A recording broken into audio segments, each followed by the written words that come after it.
You're listening to the Served Up Show, a podcast that features inspiring beverage professionals and topic experts that share their passions through meaningful content. Your hostesses, Bridget Albert, is best known as the Market Fresh Mixologist, an industry mentor with over 25 years of experience. And I'm Julie Milroy, best known for my passion for leading change and helping others grow in their careers. Grab a cocktail and sit back. Let's learn how we can make a positive impact in our industry.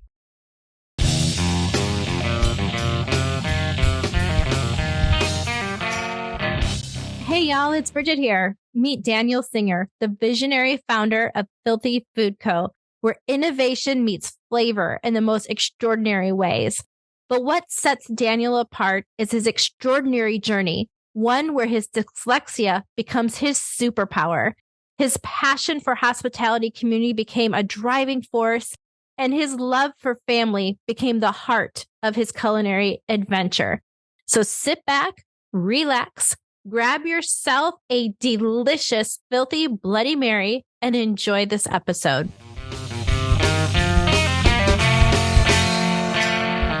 Daniel, welcome to Served Up. It's a real honor and pleasure to have you on the show today. It's lovely to see you. Thank you so much for giving me a platform to tell the story and have a proper catch-up. I'm excited. Yeah, I'm excited too. Can you tell our listeners originally where you're from and how did you wind up in Miami? Yeah, I'm originally from London, from England.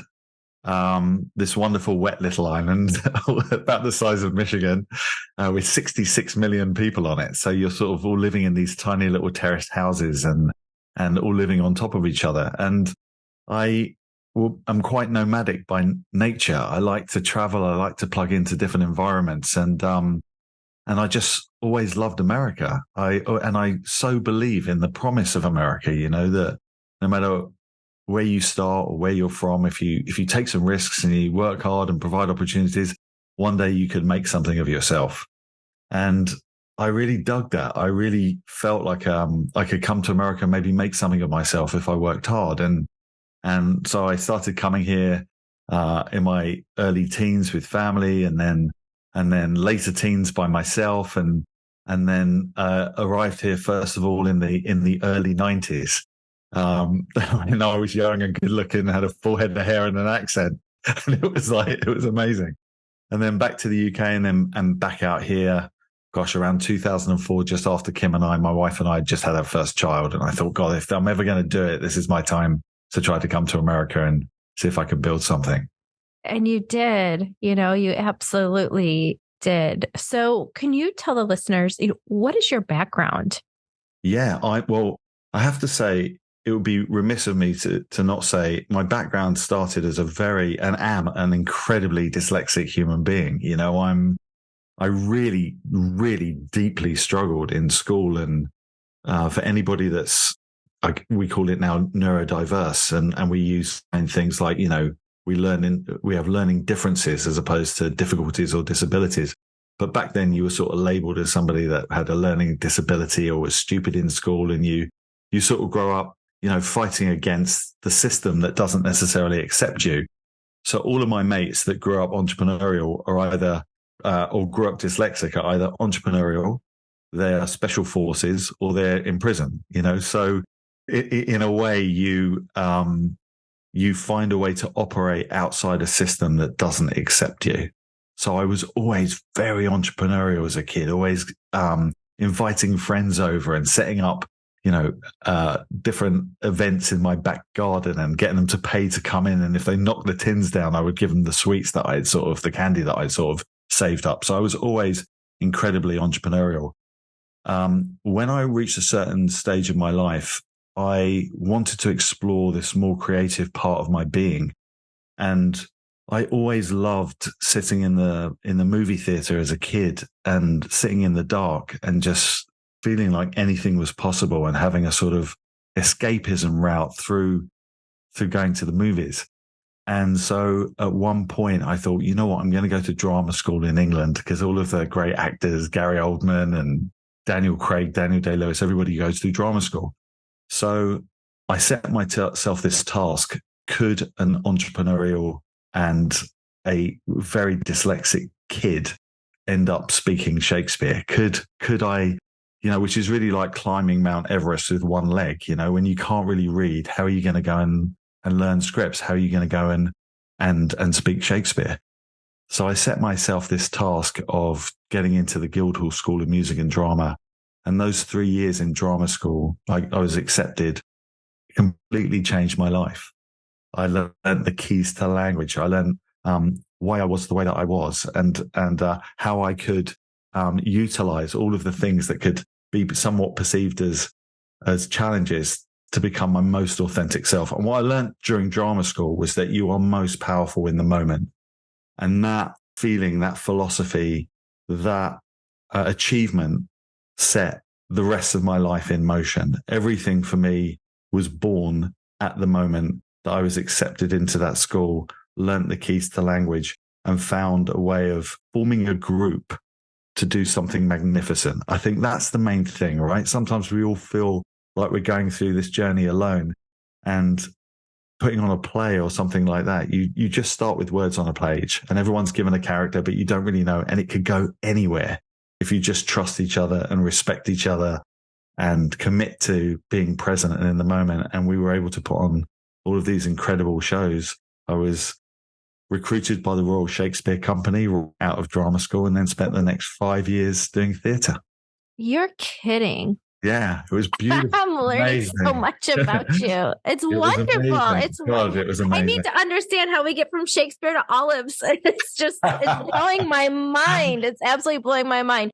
But your story is so beautiful because you really leaned into, it sounds like, your dyslexia, to open up something inside of you that not all of us maybe have or recognize. And you said something that was so impactful, to really the magic's to be in that moment, right? 100%, completely. It's absolutely beautiful. It's beautiful. Yeah. So tell me more about your love for theater. We share this, Daniel. I'm not an actor. I didn't go, but I love the theater. I think the theater. It's the most beautiful art form because it's human beings in a story. I remember I'm going through drama school and I'm doing this play about the Russian Revolution in 1917, which was, and don't forget, like I grew up in a household where there was no culture, right? There was no storytelling. There was no theater. There was no music playing from eclectic bands. There was just not that was not my life, right? And I so deeply believe in the power of storytelling. I so deeply believe in it. And I discovered this person called Oliver Sayer, right? So I'm in drama school. I don't really know my arse from my elbow. I'm trying to figure it out. I'm navigating text and how to understand character and all of these types of things. And I'm doing this play set in the Russian Revolution. So I go to the British Theatre, and they say, you've got to go to the British Library and read all of this stuff on this time period. So I discovered this book by this guy called Oliver Sayer, and it's basically this American theatre impresario. He goes to Moscow Arts Theatre, gets on a boat, travels for three months, gets there to try to take this Russian Stanislavski, the actor studio, this method that De Niro and Brando used, right? And take it from there and bring it back to America. But he thinks the Moscow Arts Theatre is going to be burnt to the ground. So he's like, I've got to get over there. I've got to, take this philosophy and bring it back to America. And when he gets there, there is blood on the street everywhere. And the theatre is packed. It's absolutely packed every night when he thinks it's going to be an empty place. And after 3 or 4 weeks of going to the theatre every night, he turns to this elderly couple and through a translator who come to the theatre to escape the horrors of life as he can hear gunfire outside. And they say, no, we come to the theatre to try to understand it. And there is powerful. It is such a beautiful place for storytelling and honesty. And you get to feel all of these things. And I found when I was trying to get into drama school, a place that there's nowhere in the world that I feel more comfortable than when I'm in the theatre. I can't explain it. It doesn't make any sense. It's not logical. I just go there and human beings agree to watch a story and the actors commit to it and you feel so much stuff. And I just think it's such an important and beautiful art form. And like I said, discovering it, feeling like I had a home, going to drama school, getting recruited by the Royal Shakespeare Company, touring around for 5 years doing theatre was like such an important chapter of my life. And I'm so grateful for it. And I find such incredible parallels between the theatre community and the bar community, actors on stage and bartenders. So I've almost found like my next home, my next real place in the world amongst this community. And I love it. That is just wonderful. I want to unpack a bit about what you just said. You said you find some parallels between the bartenders and the, kind of the theater world. Can you explain that? Yes. Yeah. Theatre and film are very different, right? But the camera has the ability to zoom in on your eyeball or to get a close up. So you're drawing the audience in to you through the lens and the distance. When you're in the theatre, you have to make sure the people in the back row can hear you and feel you, that they understand the story. So you have to, instead of bringing everything toward you, you have to push everything out of you to the back of the room. And so the last play I did was at the Old Vic Theatre. And there was a night I was really sick. I sort of had flu. I'm laying in the wings about to go on stage and you can hear the cues. And the second I'm ready to go on stage, I'm like up, full of energy, walk out on stage, feel the audience, like absolutely commit to it, right? Leave everything on the stage because that's your job. You have to love people enough to give them everything of yourself and leave it on the stage. And then when I was exiting the scene, I'd go back to the wings and I'd fall onto the floor and I'd like lay there. And I always think of bartenders and the bar being that stage where you have to send all of your energy out and you have to notice everything. And you have to be so generous to the audience and you have to take care of them and you have to love them and you have to be authentic and you have to be honest because they deserve that. And it's really about the human thing. And I just really find that whenever I would go into bars and I was around people that were really meant for hospitality, that love through service, I always felt that kindness and I always felt that warmth. And I always felt that it didn't matter what happened outside of that bar, the shitty day that I'd had or the ups and downs of life, or it didn't matter what happened outside of that theatre. When we went into both of those places, the people that were there to tell the story, create the atmosphere, love us, if they were really present and really committed to being in that moment, they would make my day better and make me feel something that I never felt before I walked into there. And so I just found this community that was full of a lot of pirates and poets and all sorts of like incredible people. And it's exactly the same. It's exactly the same thing. And so for me, I'm very grateful to be part of this community as I was to be part of that community. It's beautiful. Well, from there, it is beautiful. It is beautiful.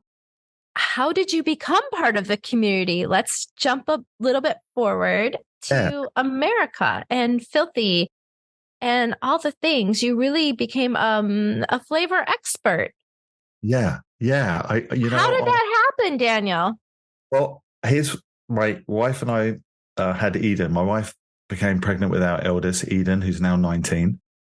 And in that 9 months, she was evolving into being a mum. I was evolving into being a dad. So the second Eden was born, I felt the responsibility of being a great dad. And for me, that meant providing opportunities, being able to create security and to be able to protect everybody.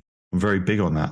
And so I thought to myself, gosh, how can I do that? Treading the boards, doing theatre, earning $200 a week, right? How could I do that, right? If I was going to work or not work, depending on whether a casting director thought I looked right or sounded right or whatever it was. So in those 9 months, I was like, man, I have to take control of my ability to provide.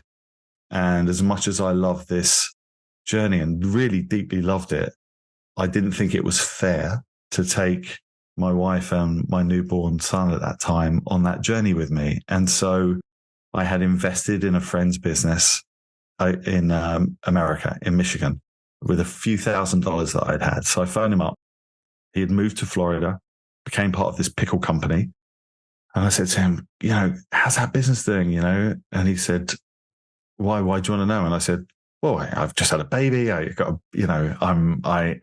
need to make more money. How's it doing? And he said, Dan, it's doing really, really badly. So in that moment, it's kind of not what you want to hear when you've just had a baby, right? So I was like, shit, okay. So I convinced my wife, and we've been together for 24 years. I said to her, when Eden was born, let's go to America. I think I could turn this business around. Come with me. It'll be an adventure. Let's see what will happen. So we moved to Florida. I get involved in the business that is doing really badly. And I just was very curious, why do you do that like that? Why is that? Well, it's been like that for 30 years. Yeah, but it doesn't work. What if we do this? What if we do that? And because the business was sort of on its arse, everybody was very open to me trying stuff. And within 4 or 5 months, the business went from being non-profitable to being profitable. It went from being a really joyless place to being a really joyful place. And we started to build something together. And then one of the owners that also had investment in the pickle company also owned a meat company, said, hey, you did really well with the pickle company. Why don't you come over to this meat company? And I built and scaled that business and took it from 5 states to 30 states and then sold that business. Amazing. So my entrepreneurial, really, which is where I live, I feel like I'm, other than as an actor, I was like completely unemployable, right? So very dyslexic, very, I like to, move by the beat of my own drum. So I turned that business around. We sold it at the same time. My brother was coming back from Iraq. He was a documentarian that was embedded with a force recon unit at the height of the Iraqi war. So one guy would go in the front, part of a 7-man force recon team. One in the front, one left, one right. Mark would come in with a camera and a sidearm. 2 other guys and a sniper. What? So he does that. Yeah, so he's in Iraq for 2.5 years. Wow. Transitioning to being back here in America, and I have such incredible respect for the military and the fact that they stand in front of bullets that are made for us and get to live this life because there are people there that are making sacrifices, right? So Mark had come back, and we were sitting in my Mini. I had a Mini Cooper at the time because I'm British, and that's kind of what you drive. It's standard operating procedure. You get your Mini and then you crack on. So I was driving around in my Mini, and Mark was sitting in my Mini with me, and I sort of pitched him the idea for Filthy. I'd sold and scaled this food business. He had just come back from Iraq. He was making this huge transition. And I said to him, look, I've been sitting in bars, and I think there's a huge opportunity because there was this incredible renaissance in cocktails, right? This is 2006, end of 2006. I'm like, people are moving towards fresh ingredients. They're moving towards fresh herbs, fresh juices. And olives are in these big gallons. They're really oily. They're salty. They're shitty. They don't add anything to the guest experience. All these bartenders are taking such pride in what they're doing. They're getting educated. They're becoming mixologists. It's this whole thing that's happening, right? And I said, and olives have this huge market, and there's no love. There's no love in this category at all. Why, when you're transitioning, right? Just come with me. Come look at olives with me. I think it's going to take us 3 or 4 months to look at olives. He said, I've jumped out of airplanes 2,000 times. I've broken world records cave diving. I've made this documentary where I lived homeless in New York for 7 years. I've been in Iraq and Afghanistan. You want to start a cocktail garnish company? And I said, I do actually, mate. And he goes, I thought I was fucking crazy. I love it. So we thought it was going to take us 3 or 4 months, but there are 700 varieties of olives on the planet, cultivatable olives across 6 continents. So he and I spent the next 2 years looking at 230 varieties of olives. And we're very relentless as human beings, but it was also really an opportunity for him and I. We loved each other because we were brothers, but did we really like each other as adults? So on that journey, we realized not only did we love and like each other, but maybe we could build something together. And we came back to America with just 4 barrels of naturally cured olives. Everybody else uses chemicals to cure the fruit. And we built the business for the next 3 years, not with the same 4 barrels, because that would have been really depressing, but for the next 3 years out of the back of my wife's minivan here in Florida, just going from bar to bar. And Mark would have a backpack full of jars of olives and go around the bars of New York for 3 years until we picked up our first distributor. That is wild. And what was the reaction of the bars when you would walk in with your olives? Yeah, that, like I said, it's really a people business. Mm-hmm.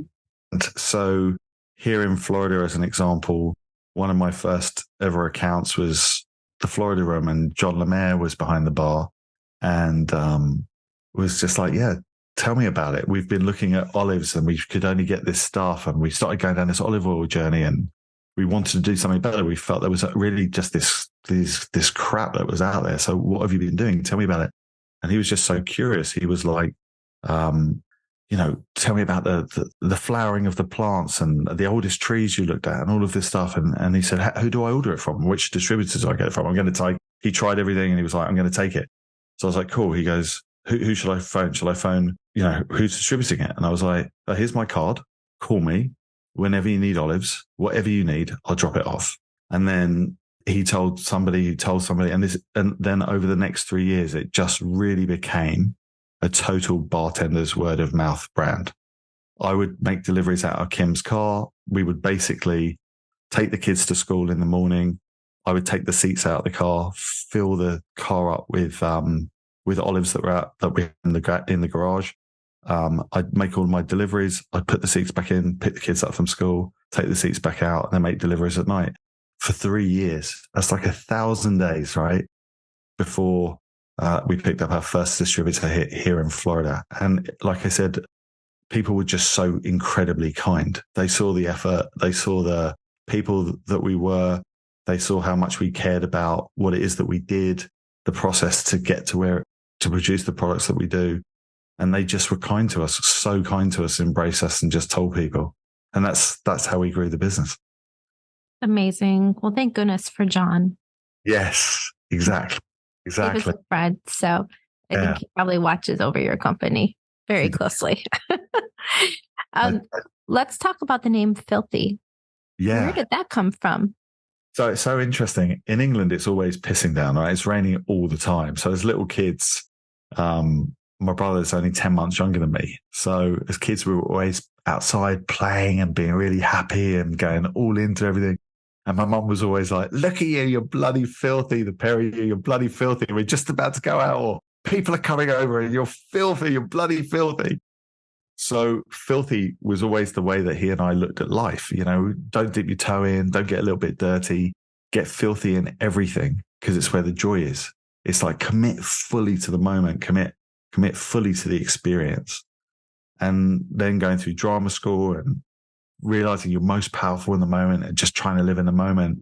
When we were talking about the name for the company, we're like, we should call it Filthy. And for a long time, this is the thing about language. And like I said, being dyslexic and then getting the keys to language, there is always this antiquated view on language. And then culture moves and shifts and creates, and words that meant something in the past mean something different now. And it's constantly moving. And when we were looking at like calling it Filthy, and you look at brands like Virgin or Coca-Cola or whatever it may be, whatever they meant in the beginning, people were like, what does that mean? What is that about? Why is that like that? But then there are always people that immediately get it or feel it. They don't know why. And we always say, like, people are either filthy or they're not filthy.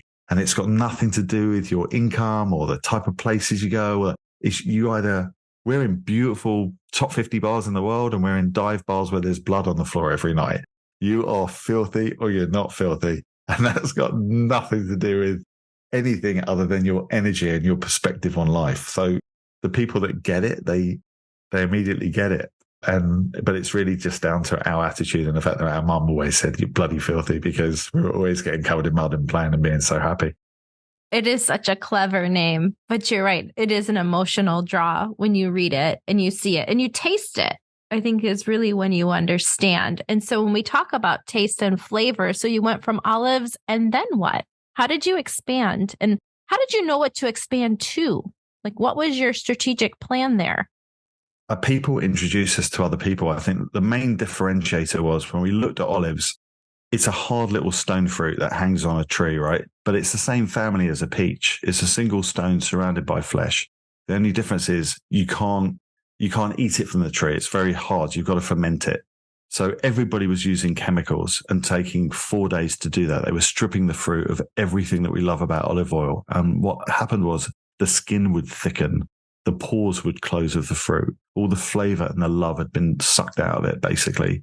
So a lot of people, everybody at any sort of scale, then adds salt and water, salt, oil, water back into it to give it flavor and texture.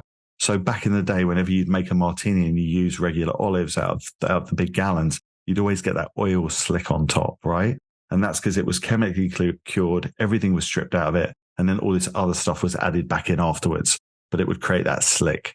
So we naturally cure everything for 4 months just with salt and water, as opposed to 4 days with chemicals. So the basis of our business is patience, time, love.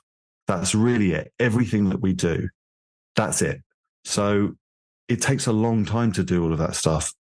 But as we became people's partners around martinis or Bloody Marys, because they were using olives, this huge renaissance was happening in American whiskey. This revolution was happening.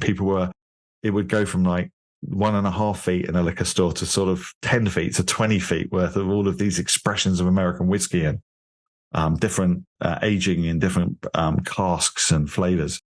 So we started looking at cherries because the other brands in the space were really made for bakers, not bartenders, right? They had been around for hundreds of years. They had single sweet notes as opposed to complexity. So we were like, wow, if people love the olives and we're their partners for some drinks, why can't we be their partners for other drinks? Whiskey's on crazy, so let's go and look at cherries. What we discovered was that everybody was cooking cherries in stainless steel. So if ever you have cooking chicken teriyaki at home, right? Let's just say, right? Anything that's got sugar in the sauce, the bottom of your pan goes black. That's just sugar burning, right? So if you ever talk to any Italian pastry chefs or people that are making syrups or sauces, they always cook in copper because copper doesn't burn sugar and it transfers the heat in a completely different way. So you can be much more delicate with the fruit. So while we saw everybody cooking in stainless steel, we were like, what if we cook in copper? And we found this cherry that was very, very bitter on the vine. It's how it protected itself from the birds. It was sort of really, really bitter. So we were like watching everybody cook all that wildness out of the fruit, lots of sugar, stainless steel, just creating this single sweet. But American whiskey, the sharpness of rye, we wanted to find something that was part garnish and part ingredient. So we knew the cherry had to be complex. So we wanted to have the sweetness on the front, but maintain that tart finish so that it could hold up in spirit forward American whiskey cocktails. So we slow cooked cherries in these beautiful copper pots. They have this sweet front, tart finish, very complex in the flavor. And we launched that product in 2013. And that year, it became the first, well, it's the only garnish ever nominated for an award at Tales of the Cocktail. And we didn't know anybody. We had really just started out. We were just breaking out of Miami as the bartenders that knew us were taking us to other markets. And that just really gave us such a lot of credibility around what we were doing and the fact that we really deeply cared about all of the ingredients and also our role within hospitality. Like, we wanted to be people's partners in giving their guests a better experience. We wanted to know that they could rely on us and trust us and that we would make deliveries at 2:00 in the morning if they were going to run out. And that we cared about it so deeply that they felt like that we had their backs in creating guest experience. And there wasn't anybody really in that space before. It wasn't about single products. It was about saying whether it was olives or cherries and then onions or olive brine or ultimately into the mixers. Like, if it's filthy, it's going to be legit.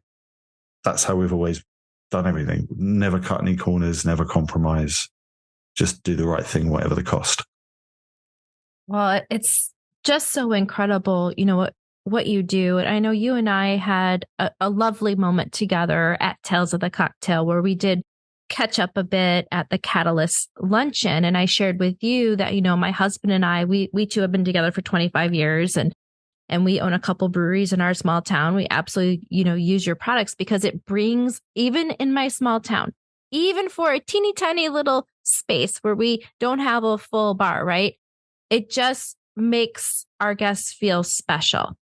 Absolutely. Period. Amen. Like it just makes the guests feel special that they have this beautiful little cherry, beautiful little olive, or they know that we're using, just quality ingredients, even though maybe we're not in the big city. People are people, right? We all deserve to be loved, right? To be taken care of, to be have thoughtful people, give them people nice things. So I think in a way, we always felt like what we did, most people wouldn't notice, but they would feel it. Mm-hmm. A way like there's all of this beautiful stuff around it. I can imagine when you make drinks for all your mates and you've got friends coming over, you're just putting so much love and hospitality into it, right? We all do show love through service. We want to take care of people.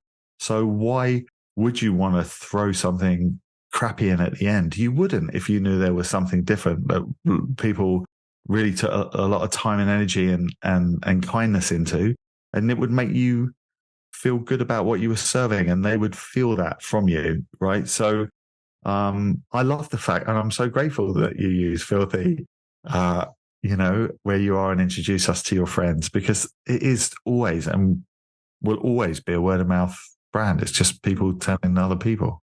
Yeah. Absolutely. It does make you feel something when you know that there's something special that you're being offered that maybe you can't get down the street, right? Exactly. So, yeah, it's really quite cool. Something else that I believe that we bonded over, and I do understand, is being a parent in this industry. And you are a father. Can we talk a little bit of what that is like for you? Maybe some lessons that you've learned. And how are you introducing your children to hospitality? First of all, thank you. You're right. It's the most important thing that I do. I am very fortunate. I have 3 children. My eldest, Eden, is 19. I have a 17-year-old daughter called Anaya and a 14-year-old daughter called Layla. And it's so interesting. You think when you're building a business from the back of your car that you would be more risk averse, more fearful, right? You've got a lot of responsibilities. For me, it was the complete opposite.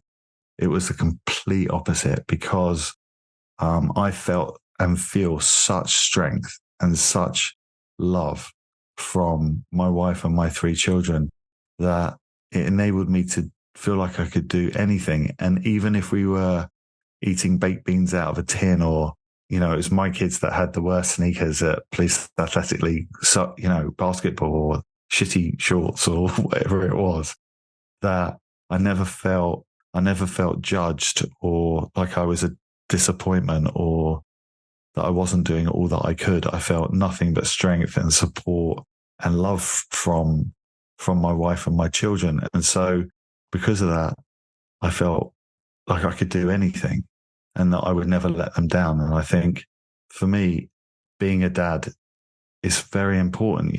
My dad left when I was 13. My brothers went with him, me, my mum and my sister. So at 13, I sort of became the man of the house, right? So any protective instinct that I had was just so amplified. And so in a way, family, my children, my wife, it's my opportunity to sort of create the foundation for my kids and then their kids. And we hope, you want to have a big place where everybody can come together and share holidays and share stories. So I think everything comes from that. I can do anything because of them. And therefore it's not my work life and my personal life is not separate. You can't be massively, I am built to try to build a global brand. I'm driven. I'm obsessed. I am a full-on human being. I always say, like, I'm constantly on fire, right?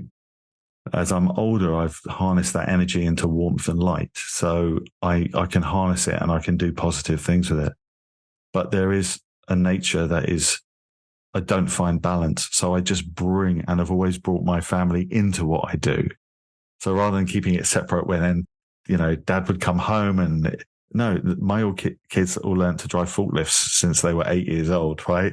We turned the garage from an art place where everyone's doing art projects into a place full of boxes full of cherries and olives so I could deliver them out back of mum's car. They are a massive part of what I do in everything that I do. And I think I'm an example in the sense that they see the work ethic and they see the way that I treat people and the way that people react around me because we have mutual respect for each other. And I've always brought them into bars and restaurants and all of the kids' birthday parties for years were at Sweet Liberty. Like, honestly, it was amazing. It's like we are part of this community. So I think, that they very much understand that there are people that show love through service and you treat everybody respectfully. And my eldest, his first job was as a busboy, so, it's very, it's very much part of what we do and who we are. Yeah. And that's the way to do it. Yeah. Right. And that's how we teach our children, is by bringing them into our world.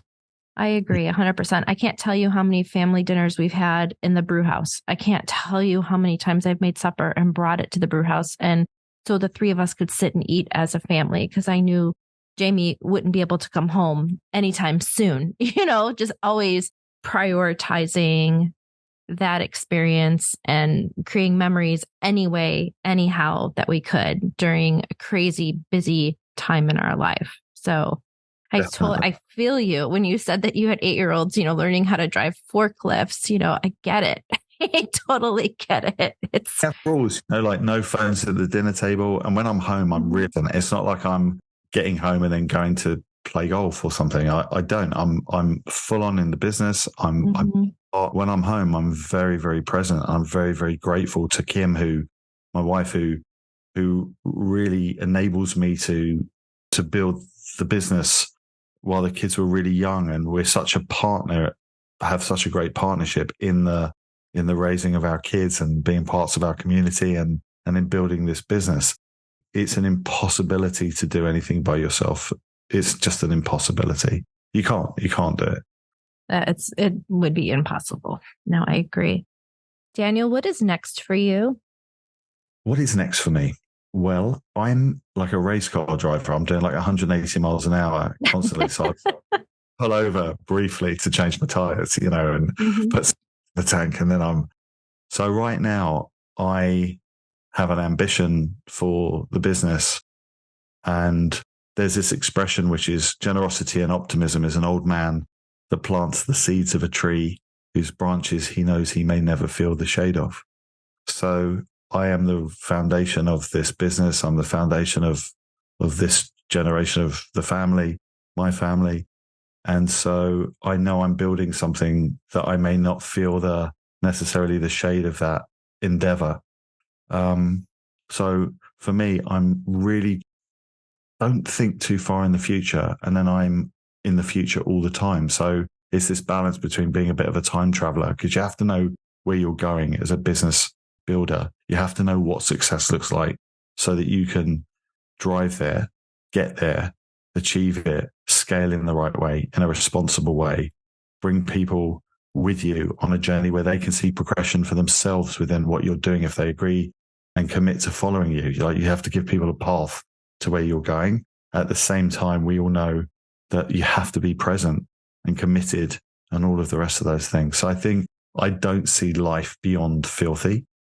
I don't see life beyond doing what I'm doing now. And it's not about what's next. It's just knowing that I've got to be better than I was yesterday.